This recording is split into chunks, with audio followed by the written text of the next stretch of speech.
This is a play about trust. Mm-hmm. This is Mm-hmm. that Mm-hmm. up right away in the first act. Right. And Yeah. I think Caliban and Ariel are accurate portrayals of the split in humans. Right. Yes. We have our Ariel side and we have the potential for the Caliban side as well. Yes, we do. Okay, anyway, for those of you out in video land, we are continuing our reading of The Tempest. And we are Act Two, Scene what, Dave? I'm sorry. It is Act One, Scene Act Two. One. Yeah, Act One, Scene Two. We're starting with Ariel's song when first. Okay, so we're like, well into Yeah, that scene. right. If you in audience land have line numbers in mind, it's about line 375. Okay, and what says exit Caliban, enter Ariel That's and correct. Yeah, Ferdinand. Caliban. Okay, with that said, off we go. Come unto these yellow sands and then take hands, curtsied when you have and kiss the wild waves whist, footed featly here and there, and sweet sprites the burden bear. Hark, hark, bow wow, the watchdog barks, bow wow. Hark, hark, I hear the strain of struttering chanticleer cry cock-a-diddle-doo. Ariel is invisible, so Ferdinand says, where should this music be, in the air or the earth? It sounds no more, and sure it waits upon some god of the islands, sitting on a bank, weeping again the king my father's wreck. This music crept by me upon the waters, allaying both their fury and my passion with its sweet air. Thence I have followed it, or it had drawn me rather. But 'tis gone. No, it begins again. Full fathom five thy father lies, of his bones are coral made. Those are pearls that were his eyes, nothing of him that doth fade, but doth suffer a sea change into something rich and strange. Sea nymphs hourly ring his knell. Ding dong, hark, now I hear them. Ding dong bell. He does remember my drowned father. This is no mortal business, nor no sound that the earth owes. I hear it now above me. The fringe curtains of thine eyes advance, and say what thou seest yond. What is it? A spirit? Lord, how it looks about. Believe me, sir, it carries a brave form, but 'tis a spirit. No, wench, it eats and sleeps and has but such senses as we have. Such. This gallant which thou seest was in the rack, and but he's something stained with grief. That's beauty's canker. Thou mightst call him a goodly person. He has lost his fellows and strays about to find them. I might call him a thing divine, for nothing natural I ever saw so noble. It goes on, I see, as my soul prompts it. Spirit, fine spirit, I'll free thee within 2 days for this. Ferdinand, Des, are you there? You're you're muted, Des.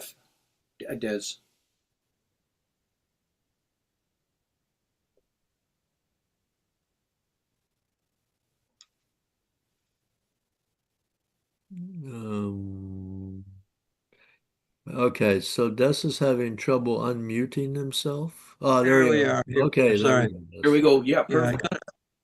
I got a notice a moment ago. My internet is unstable. But anyway, Ferdinand, most sure, the goddess on whom these airs attend, vouchsafe my prayer. may know if you remain upon this island, and that you will some good instruction give, how I may bear me here. My prime request, which I do last pronounce, is, oh, you wonder if you be maid or no. No wonder, sir, but certainly a maid. My language, heavens! I am the best of them that speak this speech, but where it's spoken. How? The best. That wert thou, if the king of Naples heard thee. A single thing, as I am now, that wonders to hear thee speak of Naples. He does hear me, and that he does, I weep. Myself am Naples, who with mine eyes, never since at ebb, beheld the king my father wrecked. Alack, for mercy. Yes, fate, and all his lords, the Duke of Milan and his brave son being twain. The Duke of Milan and his more braver daughter could control thee, if now 'twere fit to do it at first sight. They have changed eyes, delicate Ariel. I'll set thee free for this. To Ferdinand, a word, good sir. I fear you have done yourself some wrong. A word. Who speaks my father so urgently? This is the third man I e'er saw, the first that I e'er sighed for. Pity move my father to be inclined my way. Oh, if a virgin, and your affection not gone forth, I'll make you the Queen of Naples. Soft word, sir. One word more. They're both in either's powers, but this swift business I must uneasy make, lest too light winning make the prize light. To Ferdinand. One word more I'll charge thee, if thou attend me. Thou dost here usurp the name thou owest not, and hast put thyself upon this island as a spy to win it for me, the lord on it. Oh, as I am a man. There's nothing ill can dwell in such a temple. If the ill spirit have so fair a house, good things will strive to dwell in with it. Ferdinand, follow me. Miranda, I speak not you for him. He's a traitor. Ferdinand, come. I'll manacle thy neck and feet together. Sea water shalt thou drink. Thy food shall be the fresh brook mussels, withered roots and husk, wherein the acorn cradled. Follow. Oh, I will resist such entertainments till mine enemy has more power. Oh, dear father, make not too rash a trial of him, for he's gentle and not fearful. What? I say, my foot my tutor? Put thy sword up, traitor, who makest a show but darest not strike. Thy conscience is so possessed with guilt, come from my ward, for I can here disarm thee with a stick and make thy weapon drop. Beseech you, father. Hence, hang not on my garments. Sir, have pity. I'll be his surety. Silence! One word more shall make thee chide thee, if not hate thee. What? An advocate for an impostor? Hush!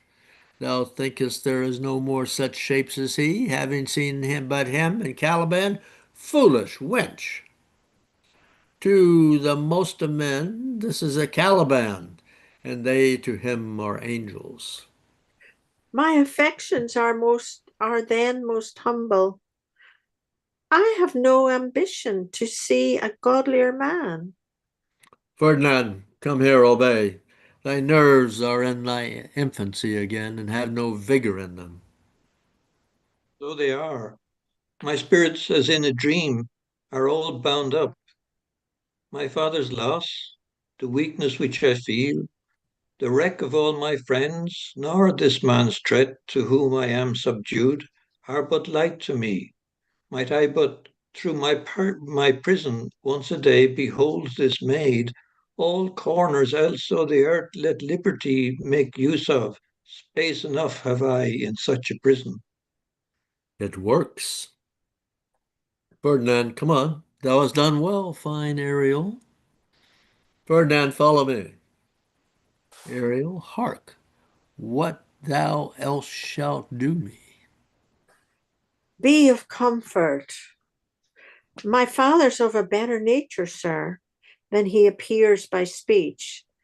This is unwonted, which now came from him. Thou shalt be as free as mountain winds, but then exactly do all points of my command. Ariel. To the syllable. Ferdinand, come follow. Speak not for him. Exit. All right. Hmm. Wait a minute. He is. Quite an interesting scene.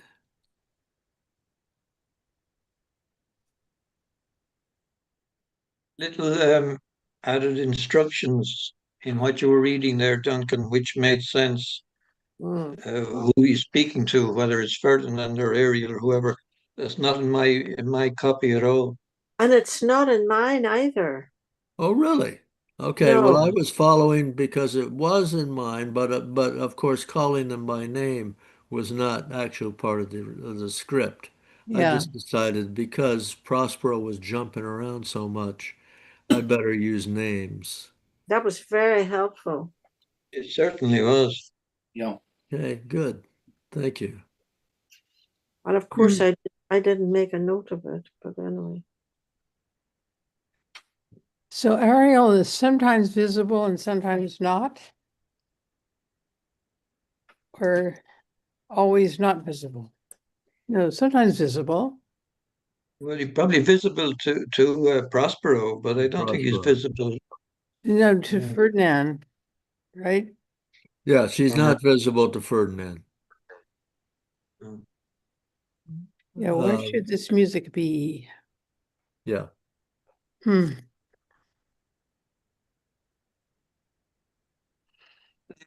Aspect of Ariel's song, Full Fathom Five, Thy Father Lies.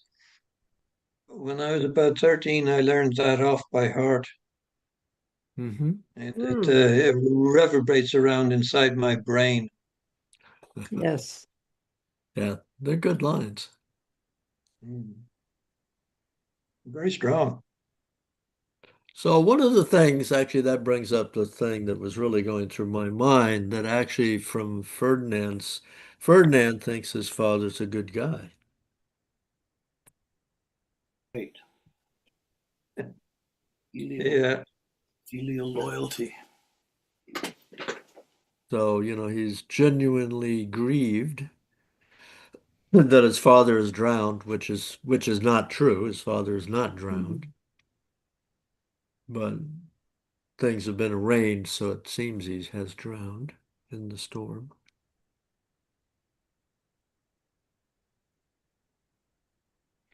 And then I love the naivete of both Miranda and Ferdinand. They're easily bewitched. Mm.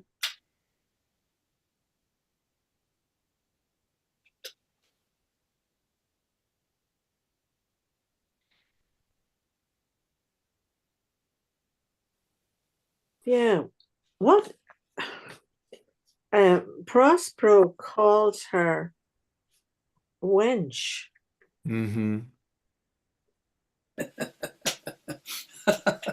Yeah, that's a good point, Sylvia. If I did refer to one of my three daughters such, I would be reprimanded sternly by them. Actually, Well, yeah. Yes, unfortunately, I had been watching too many um, film noir And Right. one time I walked in, I was waiting on my mother. We were probably going to a movie or something. And she was doing her usual thing of taking too much time, in my humble opinion, Hmm. getting ready to go out. And I opened the door and I put on my best James Cagney at the time and I said, "Come on, you broad, we got to get going." And she jumped up and slapped me really hard. It's not the thing to say. Yeah, So I wasn't smart, but I was a quick learner. And I never used that again. Fair yeah. enough. But I was looking up the meaning of it. Yeah, I found it too, Sylph. Keep going. No, a girl or a young woman. Oh, And no, and but then it goes on, and then it goes on to say, um, of a man or have numerous sexual encounters with women, especially women of a lower class. And it could Yes. mean in slang a prostitute. mm. Dave, what did you get? I posted. I found exactly the same words you did. I posted the noun, which is used here in the chat. The verb, yes, it has to do with going wenching, and the Hmm. when you go wenching, the wenches that you find are not necessarily the most morally upright. True, but I think it could be innocent enough as just a girl or young woman. Though I Yeah, think today that's archaic dialect, as it says in the chat. I think today it's got a different meaning. yeah, maybe, and maybe that's referencing, Shakespeare's use of it. Right. It's Mhm. it's funny how language changes and that we need to be careful about it. So for instance, the word queer means something far different than it did back in the day. Gay as Mhm. well. Yeah, and gay. Right. Yeah, The that word happened. wench, Yeah.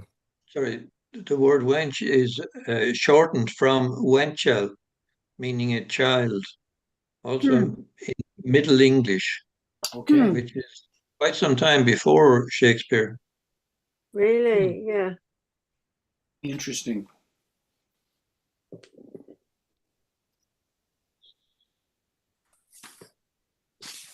It's interesting.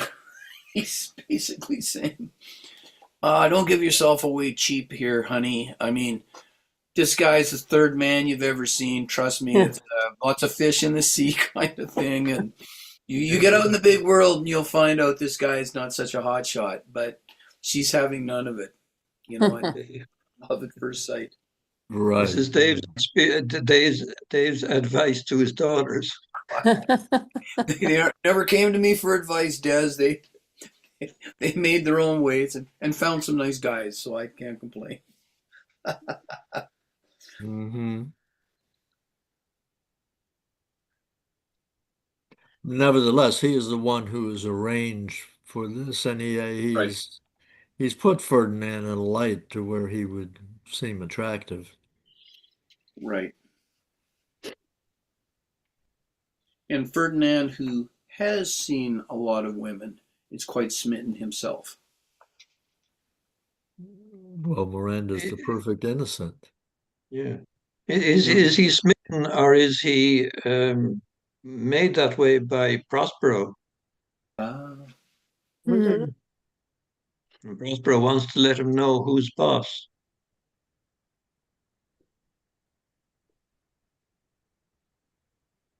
I would say that, of course, Prospero arranged the situation for it, but I mean, Miranda is the perfect combination of. I don't know why I will assume that she's quite good looking, but I will assume that, and that she's also innocent. So that's Hmm. a pretty irresistible Yeah. combination. So Even if he, Shakespeare, sorry, go ahead, Duncan. no, go on, Des.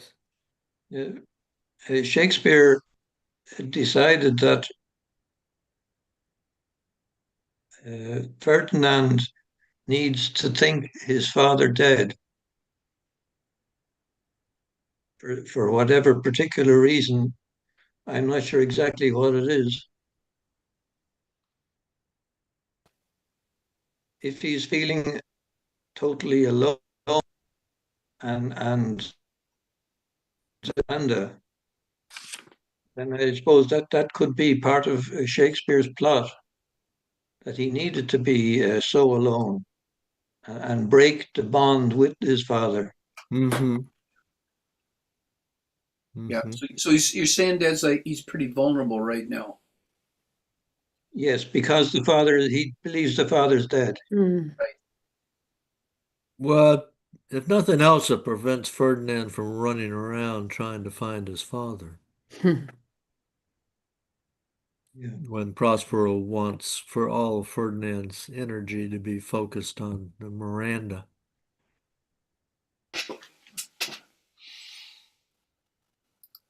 Hmm. If I'm not And mistaken. tell me, I don't know if this is relevant, but does Prospero know the King of Naples? He says earlier. He would, yes, he would, yeah.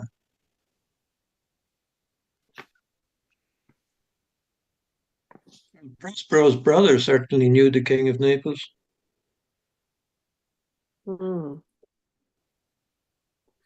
Looking back on this Fathom 5, Thy Father Lies, this is Ariel's song to Ferdinand, telling him that his father lies for Mm-hmm. Fathom 5. He's dead.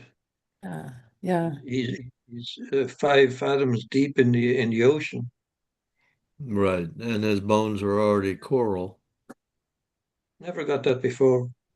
Hmm. Those are No. pearls that were his eyes. Nothing. Sylvia, sorry, carry on. No, go ahead. Sylvia, to answer your question, did Prospero know the King of Naples? He says earlier in the scene when he's explaining the situation to Miranda, Yeah. this King of Naples, being an enemy to me inveterate, hearkens my brother's suit, which was that he, in lieu of the premises of homage, and I know not how much tribute, should presently extirpate me and mine out of the dukedom and confer fair Milan with all the honors on my brother. So he didn't like him; they were enemies. And then the King of Naples sort of federates himself with Prospero's usurping brother to make Milan a subject kingdom to Naples. So it seems that if they didn't know each other personally, they knew each other politically because he considered the King of Naples an enemy. Brilliant. Mm-hmm. Yeah, David, thanks for that. And that's only a couple of pages back. Oh. No, it's well back. It's well back. We took it a couple weeks ago. Well, I think that let's see, what year? Naples was under Spanish control from 1504 until 1714.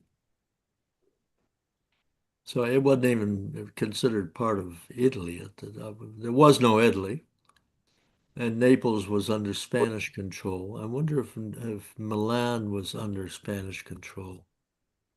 No, it was just southern Italy. Practically the entire of southern Italy was Spanish at the time. Okay, that's interesting. Huh. Mm. So are you guys thinking then that he just kind of plucked Naples off a map and said, okay, we're going to have a king of Naples here without realizing that it was a subject city of Spain, and so that the Actually, Milan was under Spanish control from 1535 until the early 18th century. so are you saying that Shakespeare probably just pulled these names off a map So, yeah, I think he's without not, realizing the political situation? he's not, um, although it is a historical No, fact, I don't think it was an important fact for this play. Hmm. And because Milan and Naples were under Spanish control, it wouldn't have made so much difference, I don't think. Huh. Hmm. Oh, that's good.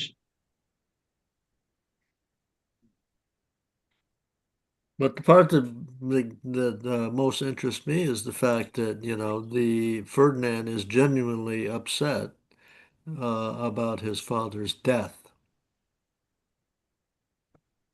So we have an interesting situation where we have Antonio. Is it Antonio? Is that the father? Let me find out. Keep talking. I'll look back at the first scene. Okay, so we have, from Prospero's point of Alonso. view, Alonso. Alonso. Okay, so from Prospero's point of view, Alonso is nothing but a traitor and betrayer. But from Ferdinand's point of view, he's a good enough father that Ferdinand's upset that he's dead. Right. Whereas he could have taken the point of view that, okay, the old man's dead. That makes me the head of Milan. He kind of does, but he He doesn't. says that. Yes, he says, I am Naples at some point. Let me just. Yeah, I think so. I think he does somewhere. Okay. Myself am Naples. A single thing, a solitary, helpless thing, as I am now, that wonders to hear thee speak of Naples. He does hear me. And that he does, I weep. Myself, I am Naples. With mine eyes, never since it ebbed, beheld the king my father racked.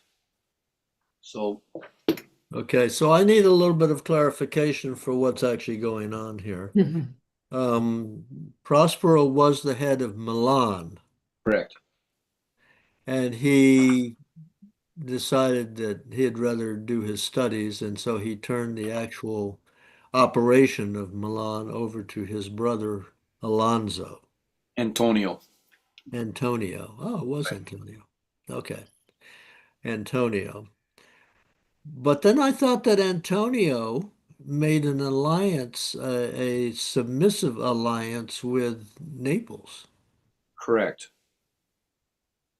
So, so the king of Naples actually is the master of Milan. According to what I would agree with you. That's what I picked up. According to what Prospero said to Miranda, Milan became subject to Naples and had to pay tribute and so forth Okay. under his brother. Okay. So Ferdinand is speaking a little above his rank when he says, I am Naples. No, no, no, no. He would be because his dad's dead, so he would have inherited the crown of Naples. If his father's, yeah. His father Alonso, the king of Naples, has, to his knowledge, died in the shipwreck, so that Ferdinand would now be the king of Naples. Okay, then I got to go, forgive me, I got to go over this a little bit Sure. closer.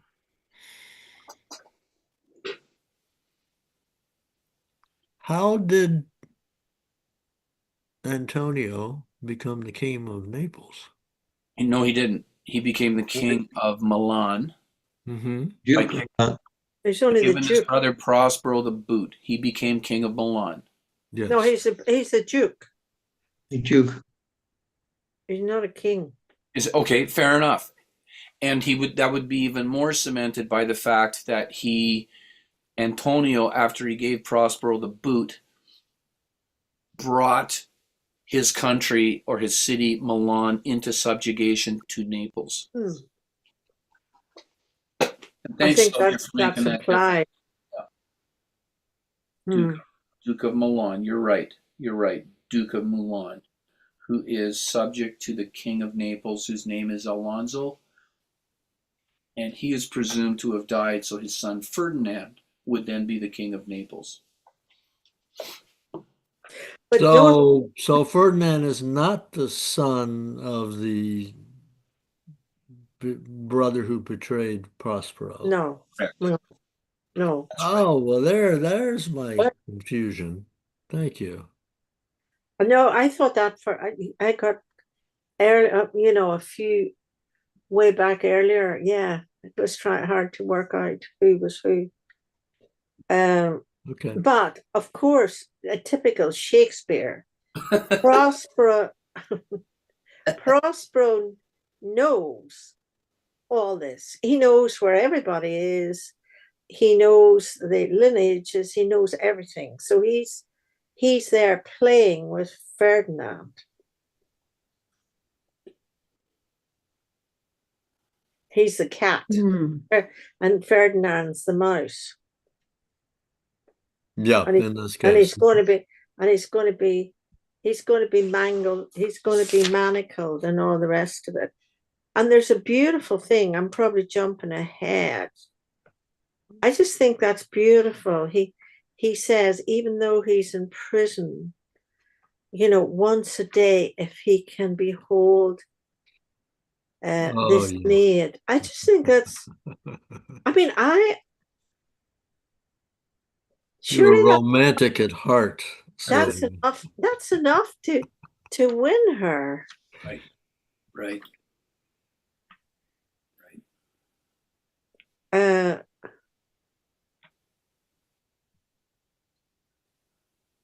Hawaiians, yeah, Okay. behold this maid. I just think he really has very few wants other than to see her through a little slit. I'm saying it's a little slit somewhere. Okay. Well, I will not write my continuation of the life for Miranda and Ferdinand after they get married. But it is interesting, Sylvia, what you say, because I mean that is really powerful romantic language, putting me in mind of Romeo, Uh-huh. and he talks about Juliet. Mm. So he was a romantic, old Shakespeare. Well, he knew how to talk the talk anyway. We knew how to talk the talk. I mean, this is the ultimate Western fantasy.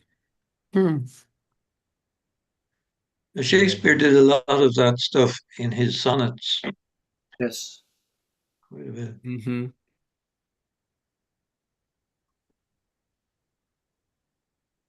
He did, but he had a lot of dark sonnets as well.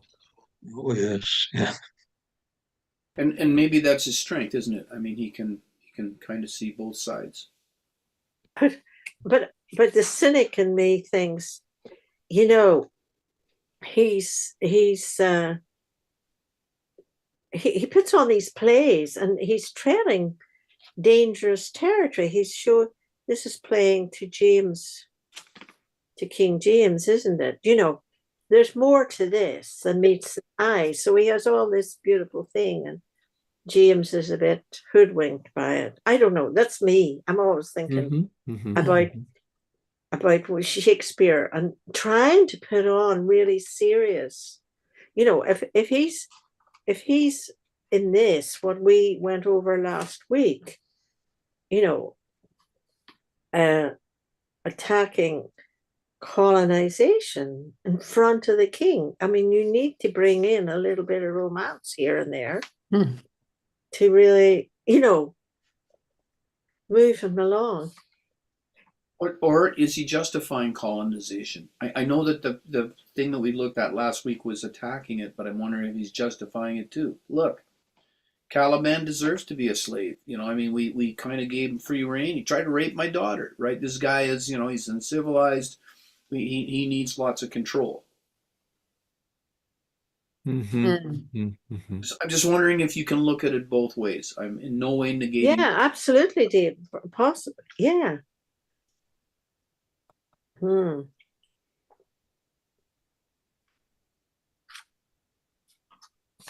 a bit of it is it?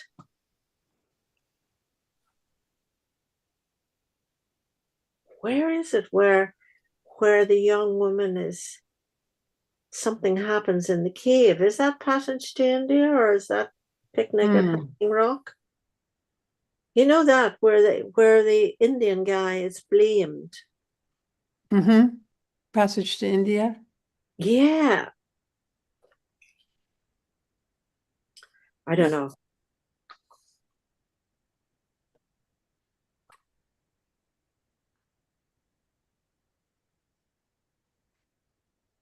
Did he?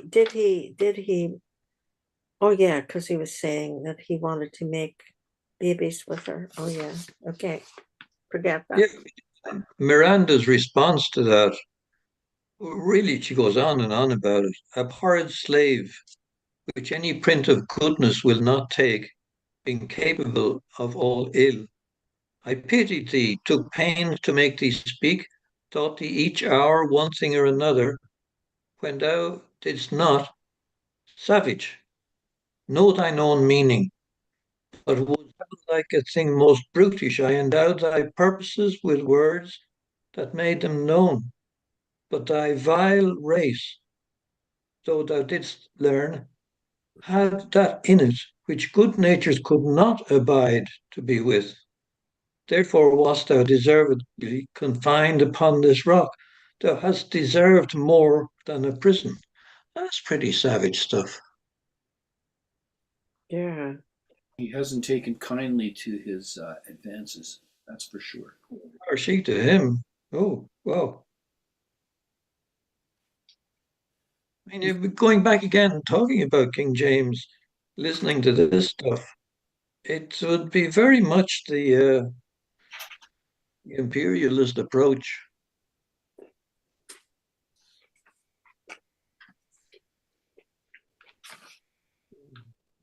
Right. Well, the ultimate expiation of being an imperialist is you're doing it for your subjects' good. Yes, Yeah, correct. yeah, Yeah. yeah. That's what she did, didn't she? She taught him to speak in his language and all that sort of stuff. But in actual fact, it didn't mean anything. No depth to it whatsoever. He was unacceptable.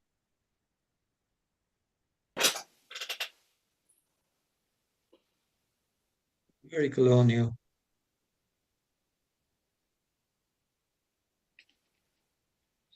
He was a slave and had to remain a slave. I suppose that was the thinking of the times. To the point where you can get the oppressed, the colonized, to buy into it. I read an account once, and this is pretty bad, where a slave woman said, "I am a slave because I deserve to be a slave." Yeah, That's very sad, Mm-hmm. you know. yeah. But that's the ultimate, really, in subjugating a person, is to get that person to buy in and go, "Yeah, this is the way it should be." Right, right. Well, once you get generations into the process, it's one thing to be a free person who is captured and made into a slave Correct. because there's memory of a different time. It's an entirely different thing to be born a slave and raised in that situation. I'll tell an apocryphal story that I frequently tell. After the liberation in Europe, and they liberated the concentration camps, they basically just tried to get everybody back to normal as quick as possible. But what they forgot was that there were actually children who were born in the concentration camps. And unfortunately, I do not have a reference that I can give you offhand, but I did read a very interesting publication that said that after 20 years or so, there were some psychologists that went and sought out children who were born in concentration camps. And what they discovered was that those who had been there for a number of years, like for 4 or 5 years in a concentration camp, that even after they were liberated, they treated life as if the rules of a concentration camp were the rules for reality. Mm. So That, they always expected very random, violent things to happen. Oh, right. yeah, that there was, I can remember reading reports that when they were liberated, some of them did not want to leave the camp. It was too strange, too dangerous. They just didn't want to leave, which is a pretty sad state for any human being. Right, but if that's the reality that you've always known, Yeah. and you know how it works, so to speak, um, it's not totally crazy that they're looking at the world in that manner. So, bringing this back to slavery, once you get two or three generations into slavery, um, you can you can convince people that the reason that they are slaves is because they're inferior. Yeah, they're not good enough. You're not good enough, right? Trina, you've a bit more of a religious background than I have. How long did the Israelites wander the desert with Moses before they got into the promised land? I don't know. For 40 years. That's what I 40. thought. Thank you. Okay. Okay. And I had someone explain it to me, and this is totally to your point, Duncan, that they needed to wander 40 years so that the generation which had been raised in slavery died. And then when Uh-huh. they went into the promised land, it was with the next generation. Hmm. Huh. Because simply because as this person put it to me, the generation born in slavery had it imprinted on them, and they were kind of slaves psychologically still, and that generation needed to die. Hmm. And it is, if you follow the account, they got I think they got ticked off. Des helped me out here, but they got ticked off with Moses going, "Hey, like, why'd you bring us out here?" Yeah. You know, Hmm. When they came out of the desert, they subjugated quite a number of tribes oh, they did, before they reached the promised land. right? But the way they did it was to abnegate the tribes' deities. Okay, From what you're saying, the same thing. All they knew was Yahweh is the only God they knew. Anything else was not to be had. right, So right. when they removed the religion of the local tribes, they could subjugate them very, very easily. Right. Right, right. And this was actually a technique that continued to be practiced by the colonial powers and the American powers as they went into Indian territory, Right. where they would work on destroying the symbols of the native religions. Correct. And ban native ceremonies like the potluck in on our Canadian west coast. Right. I don't know if the American coastal First Nations had that or not, but here the potluck was banned because, get this, you want to talk about working against capitalism. The potluck Yeah, the ceremony potluck was, yes. where you gave stuff away, and the Yeah. colonial powers could not comprehend this. That you got Right. status by giving stuff away instead of acquiring it. Yes. So they banned the ceremony. Well, goodbye, Sylvia. Bye. Bye, Thank Sylvia. you. Take care. Yeah. Yeah. Okay. Hi Well, there. maybe we should complete the last 15 minutes with reading a little bit ahead. Could we, before we do, and I'm sorry again, it's Dave the anchor here, but I just wanted to point out that times have certainly changed quite a bit. Because Ferdinand says to Miranda, get my glass on. I got it marked here. He said, "Oh, if a virgin and your affection not gone forth, I'll make you the queen of old Naples. I'll make you the queen of Naples. And he asked the page earlier, like this is the second one. He said, um, um, if you be a maid, my prime request, which I do last pronounce, is all you wonder if you be a maid or so. So like it's really it's really interesting. Times have changed, and I remember when Diana married Prince Charles.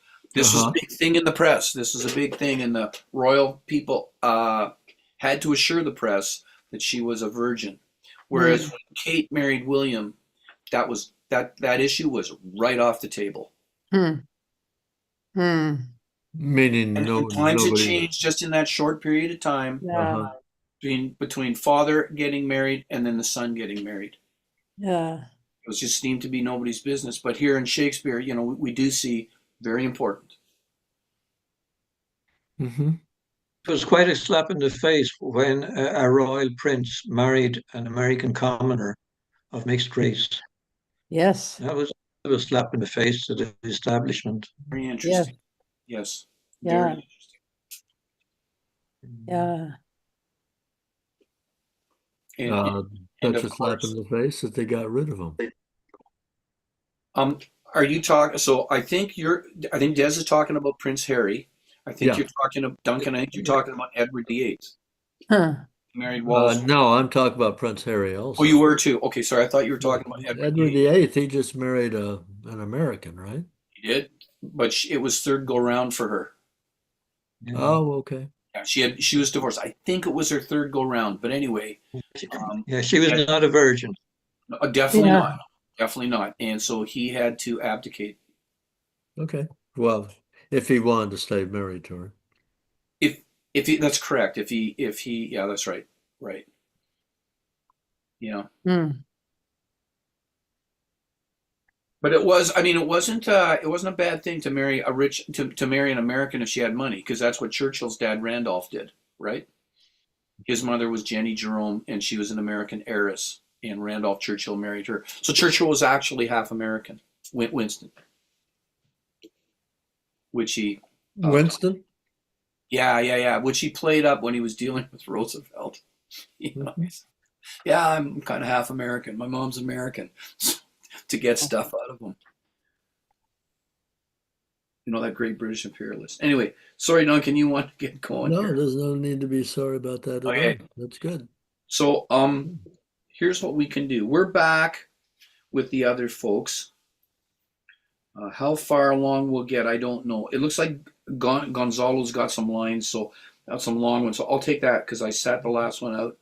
Um, uh, uh, uh, Alonzo, could you take that part? Duncan, Sebastian, You want me Des. to be Alonzo? Is that Yes, okay? Sebastian, All right. Des, Antonio, Katrina, Mm-hmm. and there's an Adrian who comes in, and I'll take that part if we get that far. How's that sound?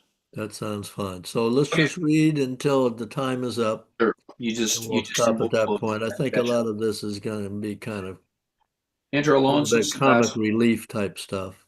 Okay, yeah, fair enough. Okay, so enter Alonso Sebastian, Antonio, Gonzalo, Adrian, Francisco, and others. Gonzalo. Beseech you, sir, be merry. You have cause, so have we all of joy. For our escape is much beyond our loss. Our hint of woe is common. Every day some sailor's wife, the master of some merchant, and the merchant have just our theme of woe.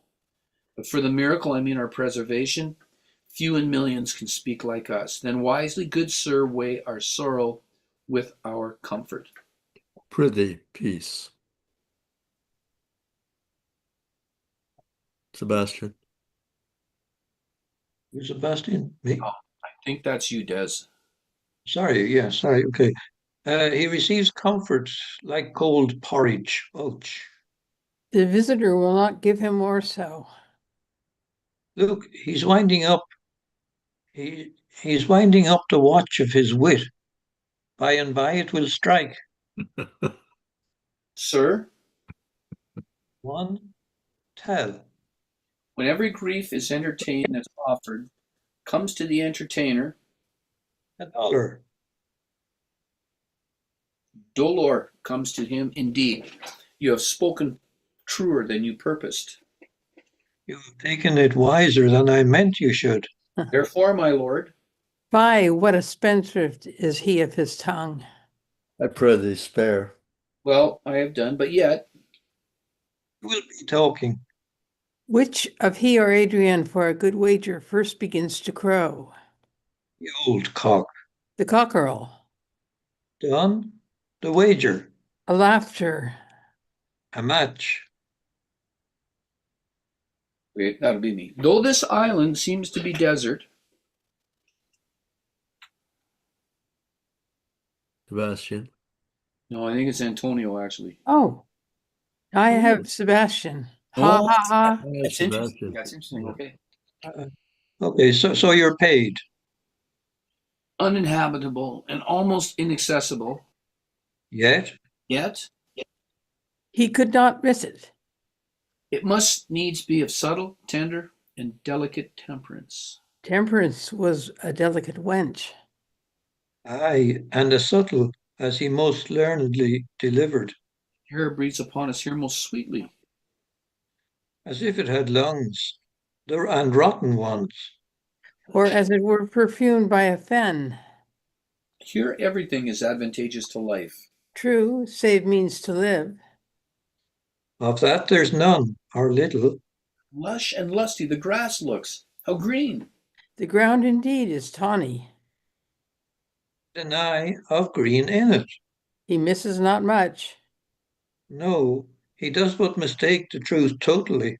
The rarity of it is, which is indeed almost beyond credit, As many vouched rarities are. that our garments, being as they were drenched in the sea, hold, notwithstanding their freshness and glosses, being rather new dyed than stained with salt water. If but one of his pockets could speak, would it not say he lies? Aye, or very falsely pocket up his report. Thinks our garments are now as fresh as when we put them on first in Africa at the marriage of the king's fair daughter Claribel to the king of Tunis. 'Twas a sweet marriage, and we prosper well in our return. Tunis was never graced before with such a paragon to their queen. Not since Widow Dido's time. Widow, a pox on that. How came that widow in? Widow Dido. What if he had said, widower Aeneas too? Good Lord, how you take it? Widow Dido, said you? You make me study of that. She was of Carthage, not of Tunis.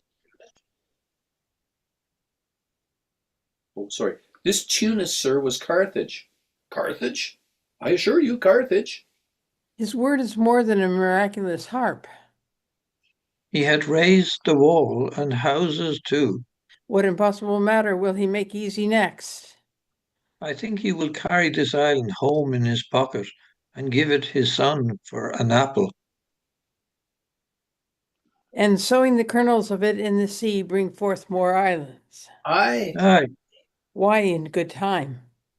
Sir, we were talking that our garments seem now as fresh as when we were at Tunis at the marriage of your daughter, who is now queen. And the rarest that e'er came there. bait, I beseech you, widow Dido. Oh, widow Dido, aye, widow Dido.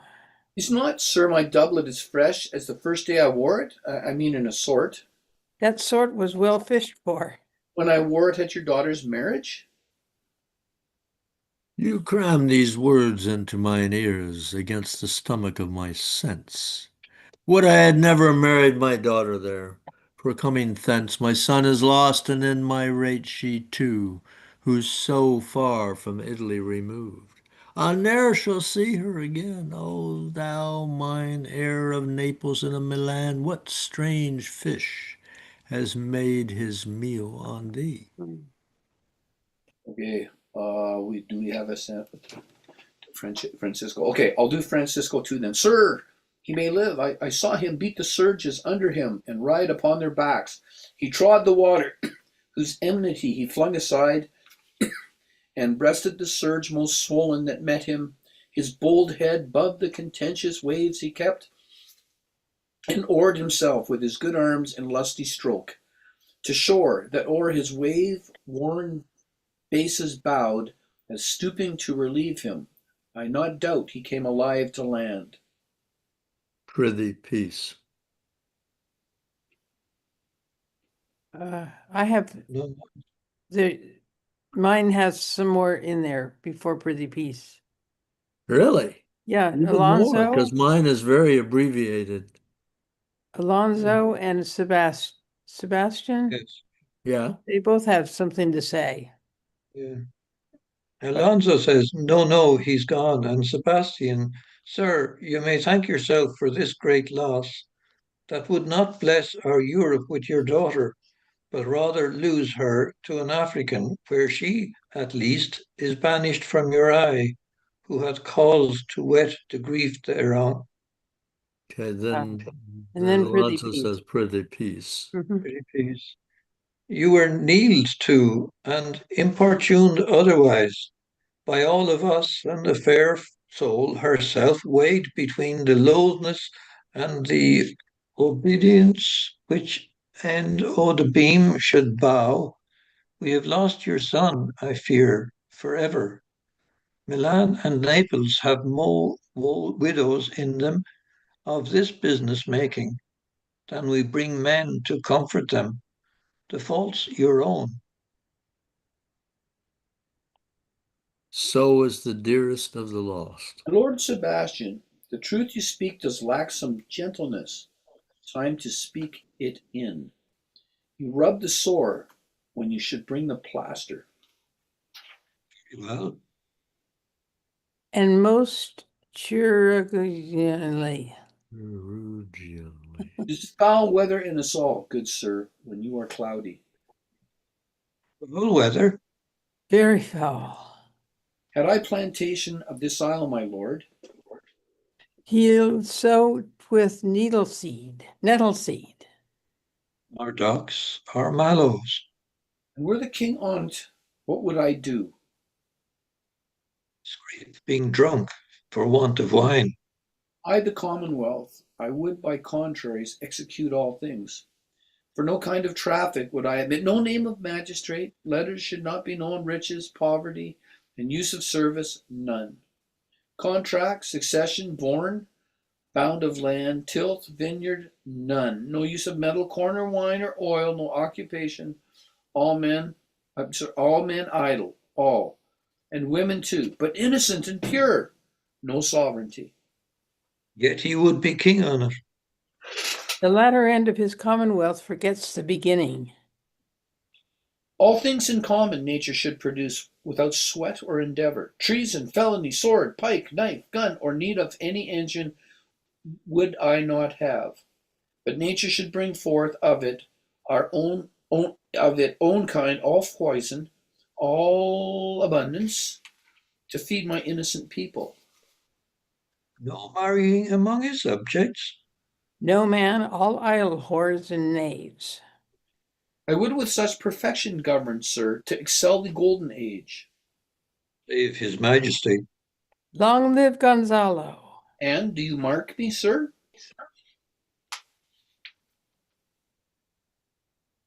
I think that's you, Duncan.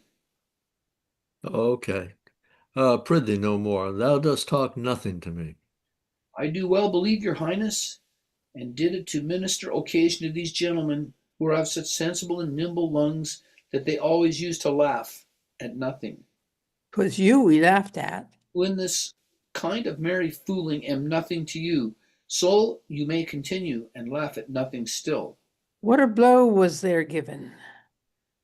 It had not fallen flint long. You are a gentleman of brave metal. You would lift the moon out of her spear if she would continue it in 5 weeks without changing. We would Huh. so, and then go a bat fowling. Nay, good my lord, be not angry. No, I warrant you, I will not adventure my discretion so weakly. Will you laugh me asleep, for I am weary? I go to sleep and hear us.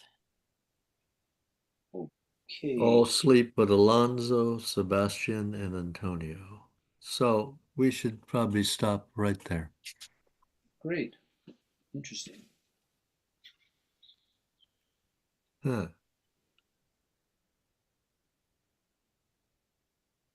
Hmm. Hmm. Hmm.